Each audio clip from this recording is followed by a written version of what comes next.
Dalawang Vietnamese national arestado ng Southern Police District dahil sa illegal practice of medicine sa Makati. Idetal mo ang balita, RH27 Noche Kakas Noche. Miss Teya Talakay Rhea, pinusasan ng Southern Police District ang dalawang Vietnamese national dahil sa illegal practice of medicine sa loob ng isang beauty clinic sa lungsod ng Makati. Inilala ang mga suspect na sina alias Van, lalaki, 36 anyos at isang alias Tay, babae, 35 anyos. Dinakip ang dalawa sa interrupted operation sa loob ng beauty clinic sa Barangay Poblasyon matapos mahuli sa akto na nagsasagawa ng aesthetic procedures kabilang ang botox injections at dermal filler applications ng walang lisensya para mag-practice ng medisina sa Pilipinas. Ayon pa sa report ng SPD, nag-ugat ang operasyon sa verified intelligence na ibinigay ng isang regular na confidential informant ng District Special Operations Unit ng SPD.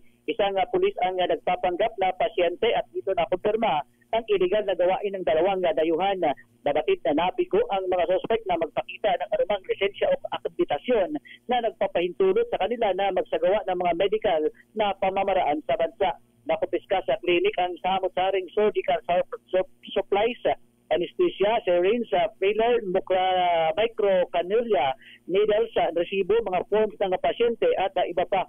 Sasampahan ang mga suspect ng reklamong paglabag sa Republic Act 2382 o ang The Medical Act of 1959 na inamyendahan ng RA 4224. Samantala, Ms. Teya at Lakay Ray, any moment from now, magsisimula na itong programa sa ika-62 years ng Land Bank of the Philippines dito sa head office sa Ermita, Maynila.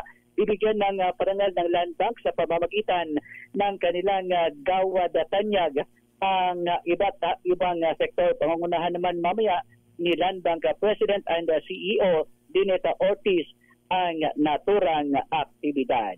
RH27, Noche Kakas DCRH, una sa Pilipinas, una sa Pilipino.